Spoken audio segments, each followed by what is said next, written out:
Assalamualaikum warahmatullahi wabarakatuh. Bismillahirrahmanirrahim. Apa kabar semuanya? Kang Didin doakan mudah-mudahan teman-teman semua dalam kondisi sehat walafiat. Semoga Allah memberikan kita nikmat sehat sehingga Ramadan kali ini walaupun berbeda. Kok berbeda ya? Iya, karena kita di rumah saja, gak ada masalah. Yang penting kita tetap rajin sholat dan tilawahnya. Alhamdulillahirrabbilalamin, kita jumpa kembali bersama Kang Didin di rumah saja. Alhamdulillah, tak terasa ya, kita sudah memasuki bulan Ramadan. Padahal baru kemarin kita ketemu Ramadan, sekarang sudah ketemu lagi. Alhamdulillah. Kang Didin punya nyanyian. Ada yang masih ingat gak ya? Di bulan Ramadan kita wajib berpuasa agar menjadi takwa pada Allah Ta'ala. Perbanyak baca Al-Quran dan amal lainnya. Jangan lakukan perbuatan yang sia-sia. Hei, dug dig dak dig dug suara bedug. Dug dig dak tanda buka puasa. Kali ini Kang Didin mau cerita buat teman-teman di rumah. Kang Didin yakin kalian di bulan Ramadan ini tidak hanya berpuasa saja amal ibadahnya, ada amalan-amalan yang lainnya seperti tilawah Al-Quran. Amalan yang baik yang dilakukan bulan Ramadan selain puasa apa ya? Selain tilawah apa ya? Membantu Abi dan Umi menyiapkan tajil, menyiapkan menu buka puasa. Kalau Kang Didin paling seneng menu mie sorodot. Mie sorodot apapun bahasanya, pakai sambal, pakai bakwan, maknyus. Teman-teman pasti suka kan? Teman-teman, walaupun kita di rumah karena ada wabah corona. Ya, walaupun ada virus corona, kita tetap bersyukur kepada Allah Subhanahu wa Ta'ala. Ngomong-ngomong bersyukur, wah, penting tuh. Karena la in syakartum la azidannakum wa la in kafartum inna azabi lasyadid. Kang Didin punya cerita. Ada seorang raja. Raja itu senang berburu binatang. Dia senang memanah. Dia hobinya memanah. Lalu sang raja tadi mengendarai kudanya.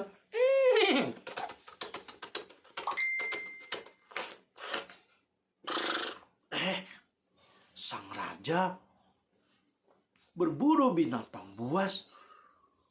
Tapi dia senangnya rusa. Padahal rusa kan gak buas ya. Rusa buas gak? Sang raja itu membawa penasehatnya. Penasehat? Ya Tuan, ada apa? Ayo kita akan pergi berburu rusa di hutan. Baik Tuan.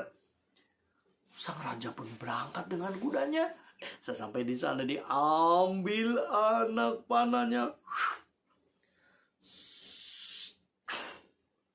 Tapi sayang, ketika sang raja menarik busur panahnya, lalu binatang yang dia hendak buru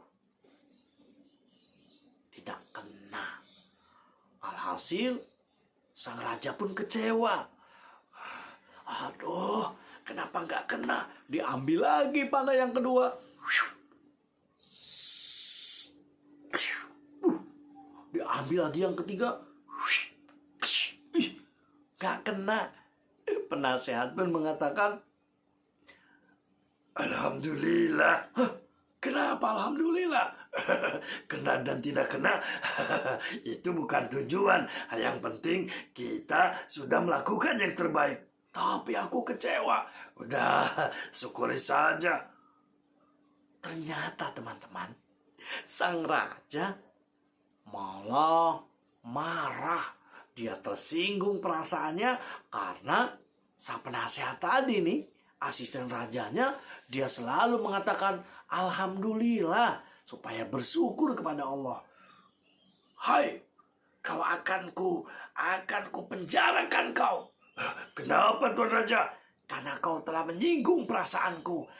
Aku merasa terhina. Aku ini jago memanah. Tapi kenapa kau menghina aku? Gara-gara rusa itu tidak kena. Alhamdulillah. Apa kau bilang? Sesampainya sang raja dengan penasehat di kerajaan, betul sekali. Penasehat langsung dimasukkan ke dalam jeruji besi. Alhamdulillah di penjara. Dasar orang aneh, di penjara alhamdulillah.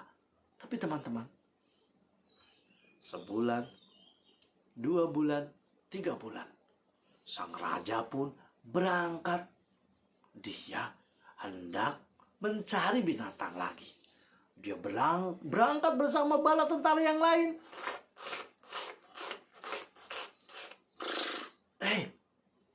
Lagi-lagi sang raja gagal mencari binatang buruannya. Tapi kali yang kedua dia berangkat, tangannya terluka kena anak panah. Lalu jempolnya itu luka. Dia berdarah dan dia pun menghampiri sang penasehat yang berada di penjara istana.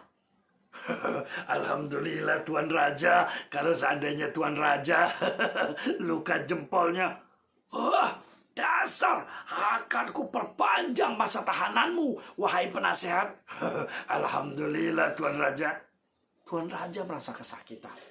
Tuan Raja merasa luka di tangannya semakin hari tak kunjung sembuh. Akhirnya datanglah para tabib. Ketika sudah sembuh, lalu sang raja pun tidak pernah kapok dia berburu. Bahkan dia semakin semangat. Diambillah busur panahnya yang banyak. Dan para prajurit yang lainnya diajak. Anak panahnya dibawa 2 kali lipat banyaknya. Lalu sesampai di sana, 10 prajurit dipersiapkan untuk mencari anak rusa yang kemarin tak pernah dia dapat. Ketika sampai di hutan, sungguh malang nasib raja dan bala tentaranya. Mereka bukannya mendapatkan rusa, tapi mereka dihadang oleh manusia kanibal di tengah hutan. Lepaskan, aku ini anak raja, aku ini raja yang gagah. Tapi sayang, sang raja tidak dilepaskan. Begitu juga dengan bala tentaranya, semua diikat tangannya, lalu mereka digotong oleh manusia kanibal sampai di sebuah tempat dan dilaporkanlah kepada pemimpin mereka. Teman-teman, ketika sampai di sana, kalian tahu kan manusia kanibal suka makan orang. Mereka pesta pora. Yeay, kita dapat banyak makanan. Iya, kita banyak makanan. Iya, kita banyak makan. Yeay. Satu persatu mereka habis dimakan. Prajurit yang pertama habis dimakan, kedua dimangsa, ketiga terus. Ketika sampai kepada sang raja, ingat teman-teman, keyakinan orang-orang manusia kanibal tidak boleh makan manusia kalau ada cacatnya. Ketika sang raja diambil, ternyata sang raja kan cacat jempolnya. Alhasil, Tuan, ini manusia yang satu ini cacat jempolnya. Lepaskan, kita tidak boleh makan yang cacat. Iya, baik. Ternyata sang raja tidak jadi dimangsa oleh manusia kanibal. Gara-gara jempolnya luka, jempolnya cacat. Alhasil, sang raja tadi dilepas oleh manusia kanibal dan dia pun pulang ke kerajaan dengan sukacita. Dia lari sekuat tenaga.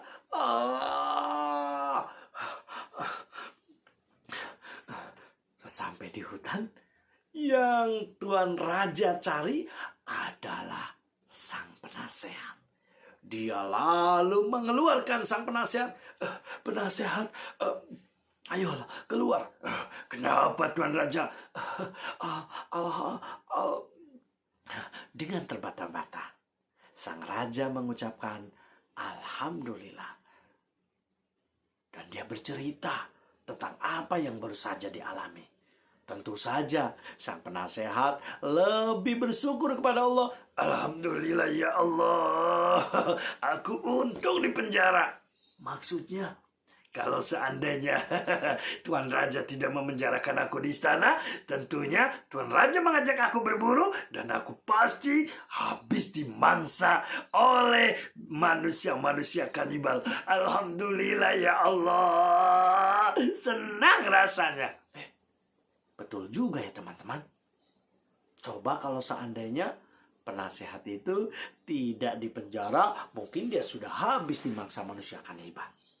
Alhasil, Tuan Raja pun mengucapkan mohon maaf. Dia katakan mohon maaf kepada penasehatnya. Teman-teman, mungkin cerita ini masuk juga ya. Sekarang kita puasa. Biasanya kalau bulan puasa kita ke sekolah, kita main sama-sama. Hari ini kita di rumah aja. Kita nggak bisa keluar, berkumpul banyak orang di luar. Tapi tetap harus bersyukur. Karena di balik musibah ini, di balik ujian ini, pasti ada hikmahnya. Bersyukur saja, nikmati saja. Kan kita masih bisa ketemu kan? Ternyata dari kisah ini teman-teman bisa mengambil hikmahnya agar kita terus bersyukur dengan cara mengisi Ramadan itu tidak hanya dengan puasa tapi amal-amal yang lain. Yuk bersyukur, kita datang bulan Ramadan, baca Quran, sholat duha, berbagi, dan ingat, bantu Abi dan Uminya menyiapkan takjil. Dan jangan lupa dampingi adik-adiknya. Kita ajak main congklak, kita ajak main bersama. Tidak menjadikan Ramadan ini sia-sia dengan marah-marah, dengan main gadget terus, main game mulu. Siapa yang suka main HP mulu? Yuk kurangi, kita perbanyak saja baca Al-Quran dan berbanyak berbagi. Yeay! Mudah-mudahan kisah Kang Didin, dongeng Kang Didin bisa menjadikan teman-teman menjadi manusia yang terus bersyukur, dan bersyukur. Semoga Allah menerima amal ibadah kita, menerima puasa kita, dan Allah menjadikan kita sehat semuanya. Yeay! Di bulan Ramadan kita wajib berpuasa. agar menjadi takwa pada Allah Ta'ala. Perbanyak baca Al-Quran dan amal lainnya.